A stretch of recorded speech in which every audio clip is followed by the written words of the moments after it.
When most of us think of a black widow, we probably think of the spider. After mating, the smaller male stays on top.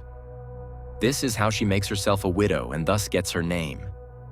In the 2000s, a woman from Lower Saxony is also called that. Lydia L achieves dubious fame as the Black Widow of Bodenfelde, because Lydia does exactly the same as the dreaded spider. She marries men only to kill them shortly afterwards. But how did Lydia L become a serial killer? And how was she caught?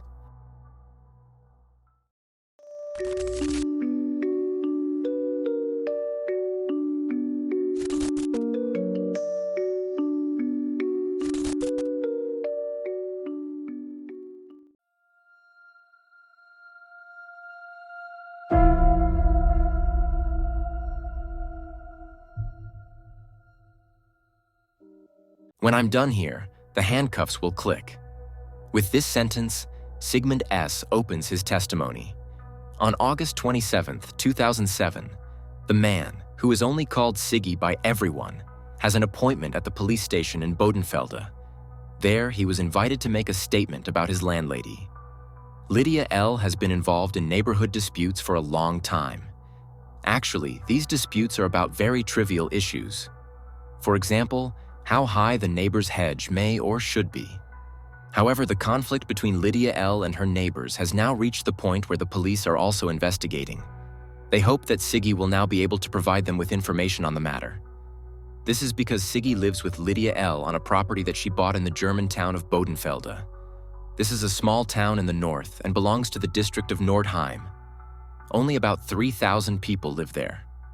Among them are Lydia L and Siggi. When Siggi opens his interrogation with the strange suggestion that handcuffs would click after his testimony, the police might not take it too seriously. According to later assessments, Siggi has an IQ of 79. His vocabulary is very limited. He has often had a hard time in life. He is the youngest of 7 siblings and grew up in difficult circumstances. He never completed special education, and he lived in a youth facility and with a foster mother for a time. In adulthood, Siggi had a series of temporary jobs, but he never really felt at home in any of them. In his 20s, Siggi began to consume alcohol regularly and in large quantities. He spent the little money he earned from his temporary jobs on dating agencies, hoping to find love, but to no avail. In 1986, however, he met a good friend, Lydia, who would later become his landlady and the reason for his testimony in 2007. Siggi and Lydia met in 1986 in Bolenz, a small town near Oslo. They hit it off right away. Siggi occasionally helps Lydia with small errands and the two become friends. Lydia is a single mother of 2 sons and can use all the support she can get. Although they are not romantically involved, the two are close. Their relationship becomes so close that at some point Siggi is practically part of the family. It is probably the first time that Siggi has felt sheltered and accepted anywhere. A good 20 years later, in the spring of 2007, things look very different again. Siggi did not come to the police station to exonerate his landlady and good friend Lydia. Siggi had a difficult time in the spring of 2007. First, his beloved cat died, then his German Shepherd. It seems as if Siggi, after these losses, felt he had nothing left to lose. And that is precisely why he decided to come clean to the police about his landlady, Lydia L, and her most gruesome secrets. Siggi has quite a bit to report about the older woman. Something that, as he himself says at the beginning, will ensure that the handcuffs click. Because Siggi helped Lydia commit murders.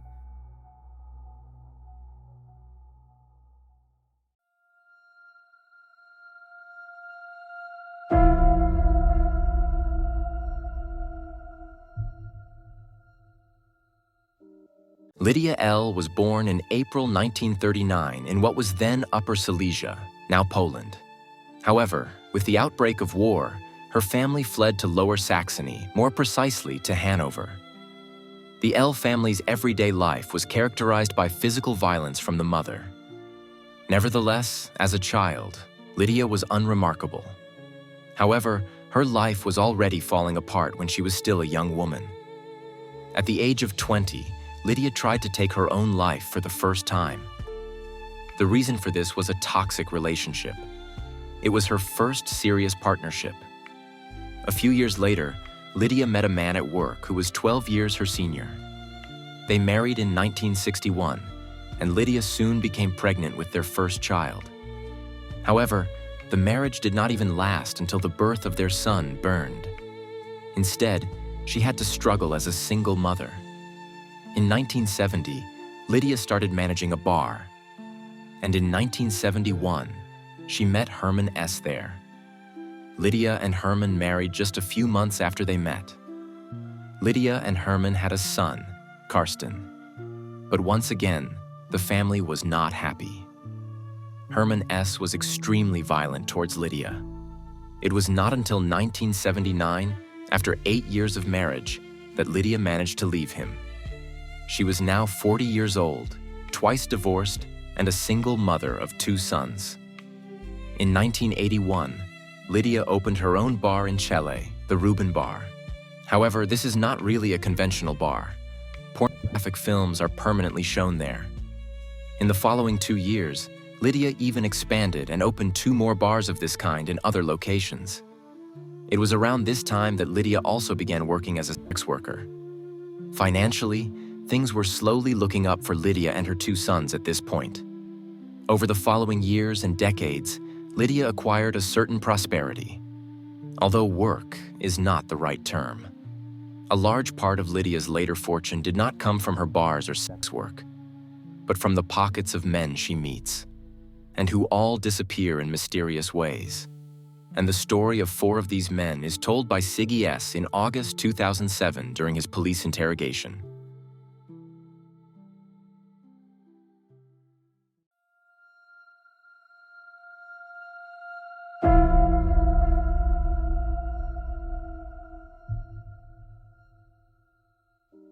In 1994, Lydia L met a man named Adolf B. He lived near Kassel. At the time, she was 45 and he was 84 years old.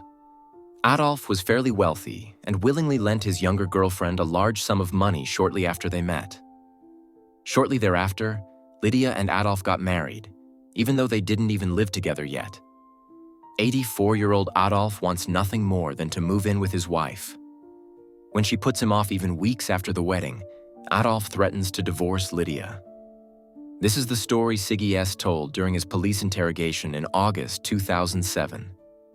On September 20th, 1994, Lydia and Siggi drive to Adolf's house together to finally settle the differences between Lydia and her husband.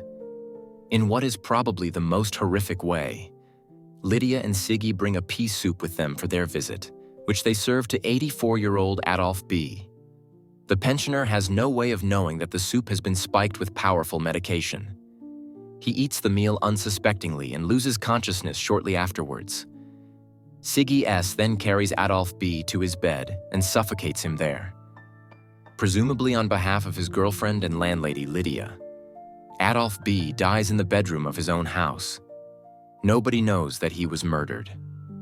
Nobody takes a closer look when an 84-year-old pensioner is found lifeless in his bed. As Adolf's wife, Lydia now inherits his fortune and the house. She also collects a widow's pension. And it was not the first time that Lydia and Siggi had acted in this way. While she was still married to Adolf B, in the summer of 1994, she met another man. His name is Günther S, and he is 74 years old.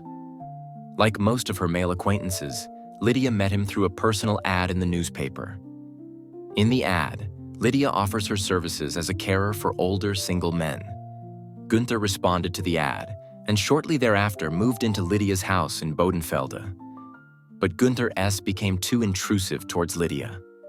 She decided to solve this problem for herself by slipping him large doses of medication. As a result, Günther S is getting worse and worse. One evening, he mentions that he would go to the doctor in the next few days. He wants to have his symptoms medically checked. Lydia wants to prevent that at all costs. She is too afraid that it could be discovered that she has given the 74-year-old too high a dose of medication. Lydia's son Karsten will also make an interesting statement on this subject later. He reports that his mother often sent him to the pharmacy to buy large packages of medication and to fill prescriptions for psychiatric drugs. Presumably, Lydia used these drugs to sedate her decrepit victims. This was also the case with Günther S. Siggi recounts in his interrogation how Lydia ordered him to kill Günther. They both sedated him with a drug. Then they carried Günther's lifeless body into Lydia's mobile home. In the car, Siggi suffocated Günther with a plastic bag in the middle of the freeway. While driving, Siggi and Lydia then drive to a rest area. Under the cover of darkness, Siggi drags Günther's body from the camper van into a ditch. There, Siggi pours gasoline over him. The body is burned beyond recognition. The body is found, but at the time, no one knows that the dead man is Günther S. Siggi's testimony in 2007 will show that Lydia L. apparently has a very specific plan when it comes to older men, and Günther S. will not be her last victim. Lydia meets her next partner in early 1995. Paul G. is 81 years old. Lydia came across one of his personal ads. Paul is looking for a place to vacation in a magazine. However, Paul G. does not go on vacation with Lydia in Bodenfelde, but moves in with her. On April 22, 1995, Paul also receives pea soup from Lydia, just like Adolf B. before him. Once again, the meal is laced with heavy medication. When Paul G. is sedated, Siggi once again pulls a plastic bag over his head. Siggi and Lydia hide Paul's body in Thuringia, a 2-hour drive away, and set him on fire. Once again, the body was burned beyond recognition. Lydia then spread the rumor that Paul G. had left the country for the rest of his life. Using forged signatures, Lydia ensured that Paul's pension continued to be paid out, and she arranges for it to be paid directly into her account. In this way, she also gets a 6-figure sum paid out from one of Paul G.'s accounts. Once again, Lydia L. has got away with her perfidious scam. Even after the turn of the millennium, the murders did not end. In the spring of 2001, Lydia met 71-year-old Gerhard G. He lived in Völksen near Hanover, a good hour's drive from Lydia and Siggi's home in Bodenfelde. When Siggi and Lydia visit him there one day, Lydia once again gives Gerhard an overdose of medication. As always, Siggi takes care of the rest. He then buries Gerhard G's body in his garden in Völksen. Lydia's sons are now grown up, and her son Karsten is himself the father of a little girl. Lydia and Karsten are fighting over custody of the little girl. Lydia wants the child to grow up with her. The dispute escalates, but Karsten has something on his mother. Lydia has told him that she and Siggi once killed a person. Karsten has always kept this knowledge to himself. But when Lydia threatens to take his daughter away, Karsten goes to the police after all. In 2001, he tells the police about his mother's secret. The police launch an investigation and temporarily tap Lydia's phone. But they can't find any evidence that would prove that Lydia actually murdered anyone. After 3 years, the investigation is closed in 2004 without result. So it will take another 3 years before everything comes to an end with Siggi's testimony in 2007. And as it turns out, Lydia has been targeting older men for quite some time, always with a very specific intention.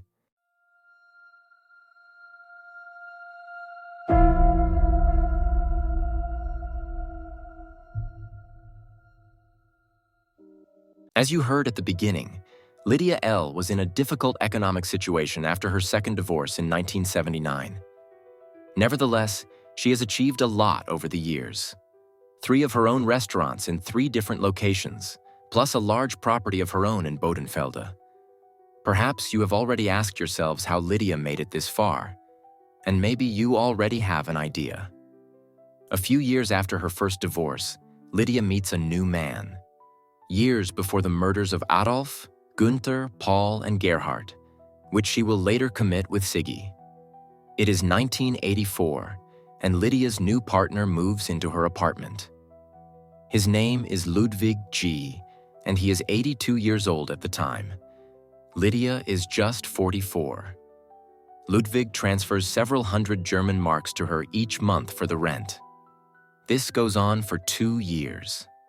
The relationship between Ludwig and Lydia is apparently so close that Ludwig names Lydia as his sole heir. Ludwig also signs over a total of 11 properties to his girlfriend, who is almost 40 years younger. Ludwig dies at the beginning of 1986. The cause of his death is not entirely clear. His health had deteriorated rapidly in the last few months. The police even opened a death investigation. This is routine when the cause of death is not obvious or, of course, if there are signs of foul play.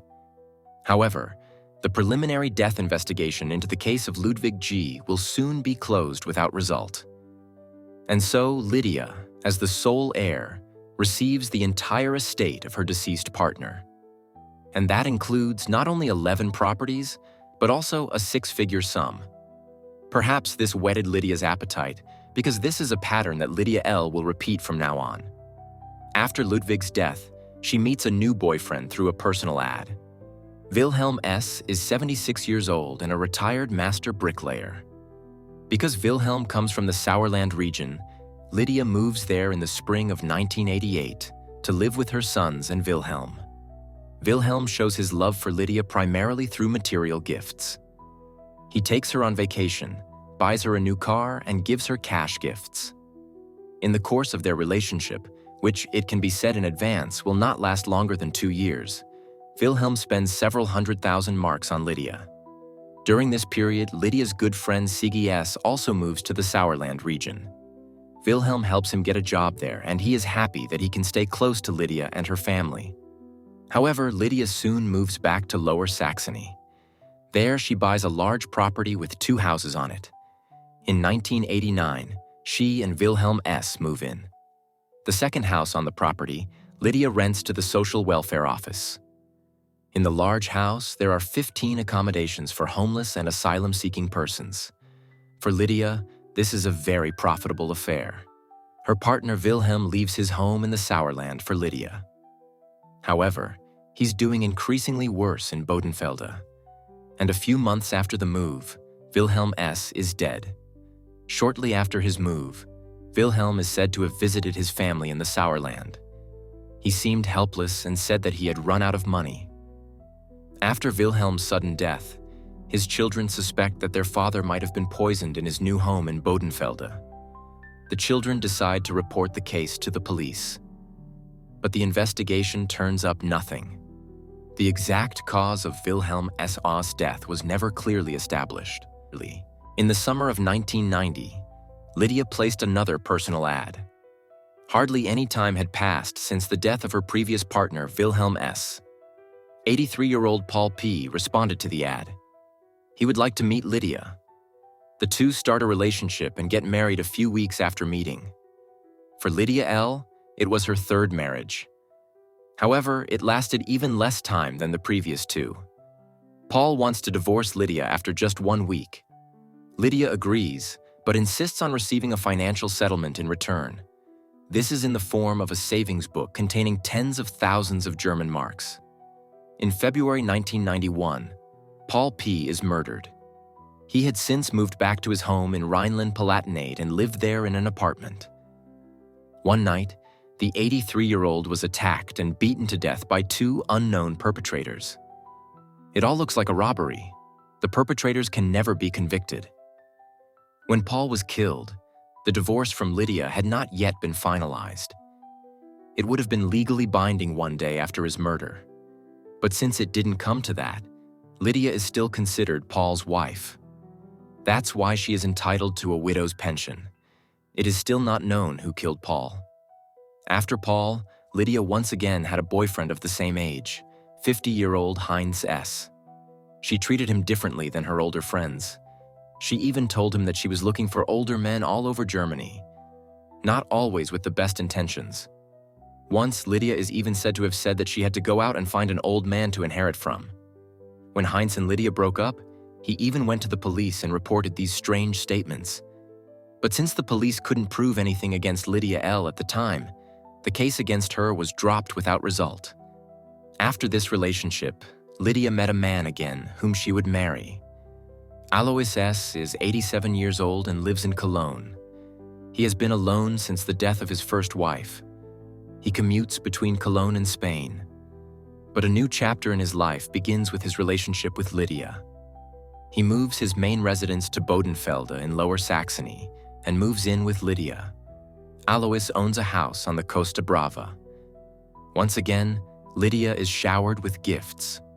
But in 1993, after 18 months, Alois breaks up with her. He leaves Bodenfelde again. He tells relatives that Lydia sometimes locked him in the house and tried to poison him. For Alois's relatives, this is, of course, reason enough to go to the police and file a complaint against Lydia L. The proceedings against her are once again dropped. Alois S., one could say, survives the relationship with Lydia. However, other men before or after him do not. In his statement to the police, Siggi gives a detailed account of how he murdered Adolf, Günther, Paul, and Gerhard on behalf of Lydia. He does not know exactly what happened to Ludwig Wilhelm and Paul P., but in light of Siggi's statements, their deaths also seem at least strange. At the time, however, the police did not notice anything. The men are all at an advanced age, when deaths are no less sad, but probably less frequent. Whether Lydia did anything to these three men is anyone's guess. But the public prosecutor's office is certain that she killed her last four partners together with Siggi. And so, about half a year after Siggi's testimony, the trial begins against him and against the woman who was given the name Black Widow of Bodenfelde by the press.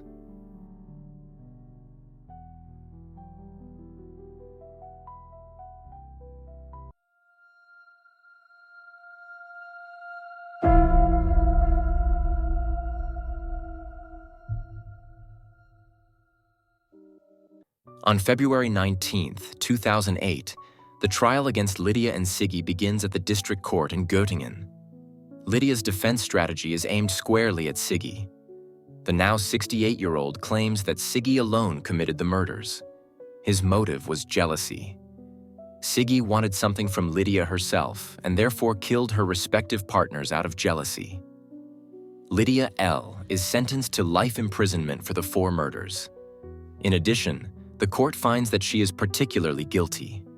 Siggi is sentenced to 12 years imprisonment. Due to his extensive confession, his sentence is less. In addition, the court is certain that Lydia L. was the driving force behind the murders. After all, it was her husbands who were killed and from whom she profited financially. And even before the murders with Siggi, death seemed to follow her husbands. Even after her conviction, Lydia firmly maintains that Siggi merely made up all the details of the murders. She herself is innocent. Siggi has since served his prison sentence and is now living a life away from prison. Lydia L., on the other hand, is still in the Vecta prison. And she probably won't be leaving anytime soon. That brings us to the end of today's video. What do you think of the case? Do you think that Lydia's punishment was justified? Or do you perhaps even believe that Lydia is innocent? And what do you think of Siggi's punishment? Another case from Germany. If you would like to see more videos like this, please show me with a like or comment. And feel free to suggest cases to me. You can find the links to my Instagram channel and Patreon in the description. Otherwise, there is not much more to say. I wish you a good morning, noon, or evening, or whenever you watch the video, and I hope we meet again in the next video. Until then, ciao guys.